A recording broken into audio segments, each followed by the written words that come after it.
C'est la question qui taraude actuellement l'opposition togolaise, surtout que le régime cinquantenaire d'Eknassambé est fermement décidé à imposer aux Togolais sa fameuse 5e République issue du coup d'État constitutionnel du mai 2024. En conférence de presse ce lundi 13 janvier à Lomé, dans le cadre de leurs activités pour honorer la mémoire de Sylvanus Olympio, des leaders des organisations de la société civile, Novation Internationale, et de l'opposition, car, PSR, FDR, ont une fois encore dénoncé le coup de force du pouvoir en place et l'exhortent à abandonner son projet sulfureux de régime parlementaire, en organisant plutôt des élections présidentielles à l'échéance constitutionnelle de février 2025.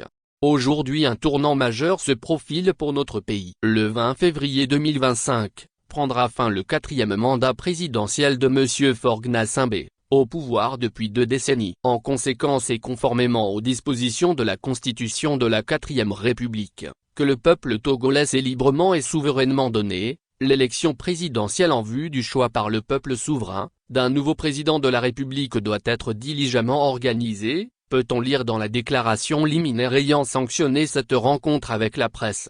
Une présidence à vie est intolérable en ces temps de lumière, où le peuple réclame la démocratie et l'alternance au pouvoir, poursuit la déclaration liminaire. Ces leaders invitent, au passage, les autorités religieuses, les corps habillés et toutes les institutions de la République à être des acteurs de changement, à prendre la mesure de la situation dans laquelle se trouve le pays, et à militer pour l'intérêt du peuple et non celui d'un seul clan.